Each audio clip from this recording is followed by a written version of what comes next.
Episode 21 menarik napas panjang. Arkatama duduk di ruang tengah sambil berkali-kali memperbaiki posisi duduknya sendiri. Tangannya memegang gelas kopi, tetapi sejak tadi tidak diminum sama sekali. Wajah pria itu terlihat tegang. Tidak seperti biasanya. Beberapa kali ia menarik napas panjang, lalu mengembuskannya pelan. Sementara di depannya, Arya Satya masih sibuk bermain game di ponsel sambil selonjoran di sofa. Kak, kenapa dari tadi kayak orang lagi sakit perut karena tegang mau sidang, celetuk Arya Satya tanpa mengalihkan pandangan dari layar ponselnya. Arkatama langsung melotot, mulutmu itu ingin kakak ikat pakai tali. Arya Satya tertawa kecil, nah, gitu dong, berarti masih normal. Arkatama mengusap tengkuknya pelan. Jujur saja, ia lebih gugup memberitahu kabar ini dibanding menghadapi persidangan besar. Arya, kakak mau ngomong serius. Arya Satya langsung menghentikan permainannya. Ia duduk tegak sambil menatap kakaknya penuh curiga. Kenapa? Jangan bilang Kak Arka mau pindah tugas ke luar kota. Enggak. Apa kakak bangkrut? Bukan. Jangan bilang kakak frustrasi karena ditolak lagi sama Mbak Kemuning. Arya Satya langsung tertawa terbahak-bahak melihat wajah kakaknya yang mulai merah karena gemas. Oke, serius. Memangnya ada apa? Arkatama terdiam beberapa detik sebelum akhirnya berkata pelan, aku mau nikah sama Kemuning. Ruangan itu mendadak sunyi. Arya Satya berkedip beberapa kali, mencerna ucapan kakaknya. Lalu 1 detik kemudian, serius. Pemuda itu langsung melonjak dari sofa sampai bantal terjatuh ke lantai. Arkatama refleks menutup sebelah telinganya. Pelan sedikit, nanti telingaku budek mendengar teriakan kamu. Ya ampun, akhirnya, Arya Satya langsung memegang kepala sendiri sambil tertawa heboh. Aku kira Kak Arka sama Mbak Kemuning bakal tarik ulur sampai ubanan. Arkatama tersenyum kecil sambil menunduk malu. Berarti Mbak Kemuning sudah siap menjadi istri Kak Arka. Arkatama mengangguk pelan. Arya Satya langsung memeluk kakaknya erat sampai hampir membuat pria itu tersedak kopi. Selamat, Kak. Akhirnya duda lapuk ini laku juga. Lepas dulu, bodoh. Aku bahagia banget. Arkatama tertawa kecil melihat tingkah adiknya. Sudah lama sekali rumah itu tidak terasa seramai ini. Arya Satya kembali duduk sambil masih tersenyum lebar. Terus kapan nikahnya? Aku harus siapin outfit paling keren biar kelihatan ganteng. Kamu mah tiap hari juga merasa paling ganteng. Fakta. Arkatama menggeleng geli. Namun, beberapa detik kemudian, ekspresinya kembali berubah canggung. Ada lagi yang mau kakak katakan? Arya Satya langsung menyipitkan mata curiga. Kok, kayak masih ada plot twist. Arkatama berdeham pelan. Kemuning, hamil. Arya Satya membeku beberapa detik. Lalu, suara teriakannya kali ini jauh lebih keras. Aku mau jadi paman. Arkatama langsung tertawa malu sambil menutupi wajahnya dengan tangan. Iya. Arya Satya bahkan sampai mondar-mandir di ruang tengah sambil memegang kepalanya sendiri. Astaga, oh, Tuhan, aku belum siap dipanggil Om. Kamu lebay. Ini bukan lebay. Arya Satya menunjuk kakaknya penuh semangat. Ini akan jadi sejarah keluarga kita. Arkatama tidak bisa berhenti tersenyum melihat reaksi adiknya. Aku serius senang banget, Kak. Tatapan Arya Satya perlahan melembut. Akhirnya hidup Kak Arka bahagia juga. Kalimat itu membuat senyum Arkatama sedikit tertahan. Sebelum suasana berubah terlalu serius, Arya Satya kembali nyengir jahil. Tunggu, berarti selama ini kalian enggak cuma pegangan tangan doang, ya? Arya, pemuda itu langsung kabur sambil tertawa keras ketika Arkatama melempar bantal ke arahnya. Rumah itu kembali dipenuhi suara tawa. Dan entah kenapa rasanya hangat sekali. Keesokan harinya, Arya Satya baru pulang sekolah saat melihat mobil Kemuning berhenti di depan rumah sebelah. Pemuda itu langsung tersenyum lebar.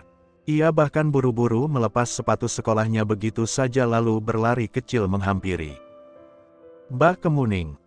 Kemuning yang baru turun dari mobil langsung menoleh. Arya.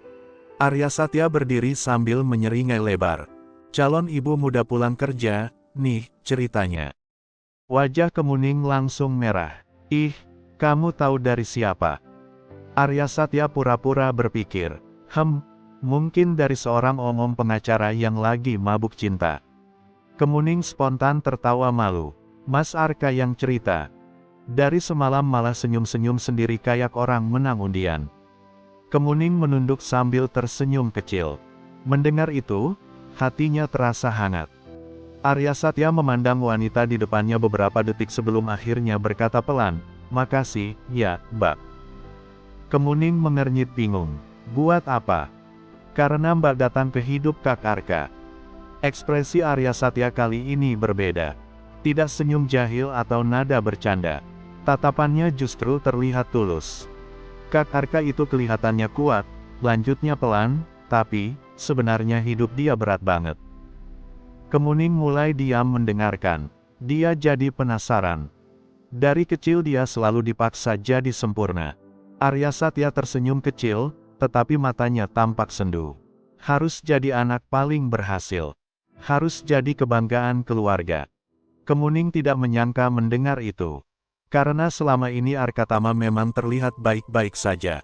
Pembawaannya juga selalu tenang, dewasa, dan selalu terlihat mampu mengendalikan semuanya. Kalian kan dekat banget, ucap Kemuning pelan. Aku kira hidup Mas Arka selama ini bahagia. Arya Satya tertawa kecil. Kalau sama aku, sih, memang dekat. Terus. Tapi enggak semua hal dalam keluarga kami baik-baik aja. Kemuning menatap Arya Satya semakin bingung. Pemuda itu memasukkan kedua tangan ke saku celana sekolahnya sambil menatap rumah mereka sebentar. Aku termasuk salah satu dari sekian banyak orang yang bikin Kak Arka menderita juga. Hah?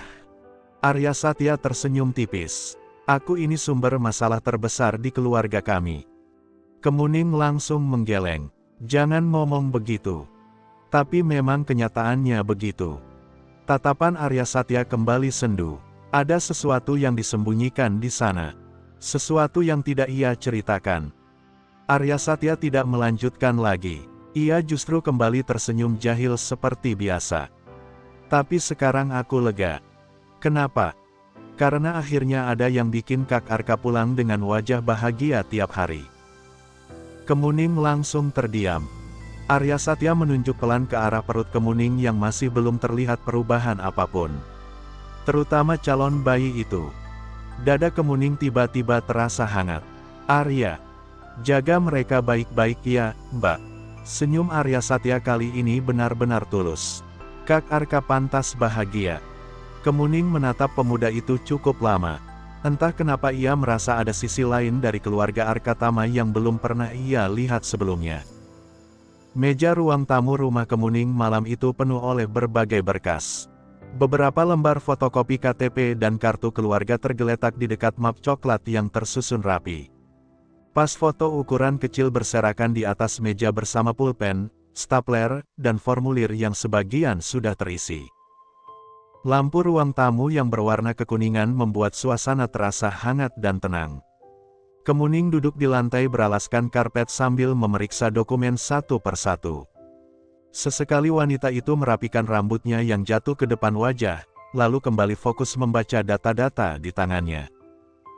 Sementara di seberangnya, Arkatama duduk sambil sedikit membungkuk mengisi formulir menggunakan pulpen hitam.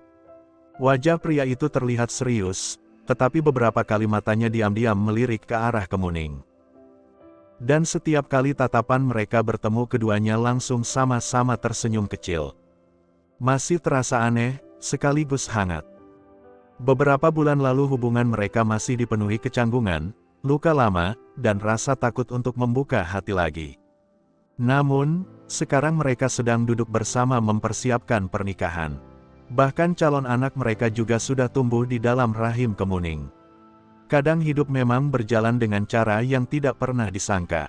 Kemuning mengambil satu lembar surat lagi lalu mengembuskan napas pelan sambil tersenyum tipis.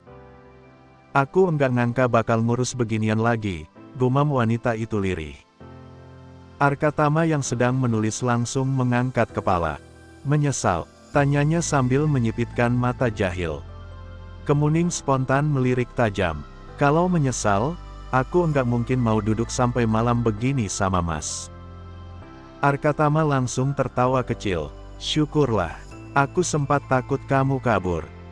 Kemuning mendengus pelan sambil kembali menyusun berkas. Namun, diam-diam bibirnya tersenyum. Ada rasa nyaman yang sulit dijelaskan saat menjalani semua ini bersama Arkatama. Tidak terburu-buru dan tidak penuh tuntutan. Semuanya terasa tenang. Beberapa detik kemudian, gerakan tangan Kemuning perlahan berhenti. Ia menatap map di tangannya cukup lama sebelum akhirnya membuka suara lagi. Mas Arka. Nanti pernikahan kita benar-benar sederhana aja. Arkatama mengangguk tanpa ragu. Iya. Kamu enggak keberatan. Pria itu meletakkan pulpennya pelan, lalu menatap Kemuning dengan sorot mata lembut. Yang penting aku nikah sama kamu, jawabnya tenang. Bukan pesta besarnya. Kalimat sederhana itu langsung membuat dada Kemuning terasa hangat. Tidak ada nada bercanda atau rayuan berlebihan, tetapi justru itu yang membuatnya terasa tulus. Kemuning menunduk kecil sambil tersenyum malu. Namun, beberapa saat kemudian, suasana perlahan berubah lebih tenang ketika Arkatama kembali melihat formulir di tangannya. Tatapan pria itu tampak kosong sesaat. Kedua orang tuaku juga udah enggak ada, ucap Arkatama pelan. Kemuning langsung mengangkat kepala. Ia tidak menyela, tidak juga berani bertanya. Dia hanya mendengarkan. Kerabat yang lain mungkin juga enggak bakal datang. Arkatama tersenyum tipis, tetapi senyum itu terlihat pahit. Kemuning memperhatikan wajah Arkatama perlahan. Pria itu masih terlihat tenang seperti biasa. Namun, matanya itu menyimpan kesedihan yang sudah terlalu lama dipendam sendiri. Aku dulu nikah juga enggak ada yang datang, lanjut Arkatama pelan sambil memainkan ujung formulir di tangannya. Paling cuma ngucapin selamat lewat pesan singkat. Arkatama tertawa kecil, tetapi terdengar hambar. Tidak ada kebahagiaan di sana. Hanya rasa kecewa yang sudah diterima terlalu lama sampai akhirnya terbiasa. Kemuning menggenggam pelan map di tangannya. Entah kenapa dadanya ikut terasa sesak. Selama ini Arkatama selalu terlihat kuat, dan selalu tenang. Pria itu juga selalu menjadi tempat bersandar orang lain. Namun malam ini, untuk pertama kalinya Kemuning melihat sisi lain dari pria tersebut. Sisi yang kesepian. Keluarga Mas jauh semua, tanya Kemuning pelan sambil merapikan beberapa lembar dokumen di atas meja. Arkatama yang sejak tadi duduk bersandar di kursi hanya mengangguk kecil. Kebanyakan tinggal di luar kota sama luar pulau, jawabnya tenang. Mereka keluarga terpandang dan juga memiliki pengaruh. Kemuning mengangkat kepala perlahan. Ia tidak langsung bertanya lagi. Namun, dari cara Arkatama mengucapkan kalimat itu, ada sesuatu yang terasa menggantung. Seolah ada cerita panjang yang sengaja disimpan rapat selama bertahun-tahun. Ruangan mendadak terasa lebih sunyi. Suara jam dinding terdengar pelan dari sudut ruang tamu. Kemuning sebenarnya penasaran, tetapi ia juga takut terlihat terlalu ingin tahu tentang luka lama seseorang. Apalagi selama ini Arkatama jarang sekali membicarakan keluarganya. Namun, beberapa detik kemudian, pria itu justru tersenyum tipis seolah bisa membaca isi pikirannya. Ayahku dulu dosen, ucap Arkatama pelan sambil menundukkan pandangan ke arah meja. Dan dia selingkuh sama mahasiswinya sendiri. Tangan Kemuning langsung berhenti bergerak. Matanya sedikit membesar. Ia benar-benar tidak menyangka akan mendengar hal seperti itu keluar dari mulut Arkatama. Pria itu menarik napas panjang sebelum melanjutkan kisah gelap keluarganya. Bersambung.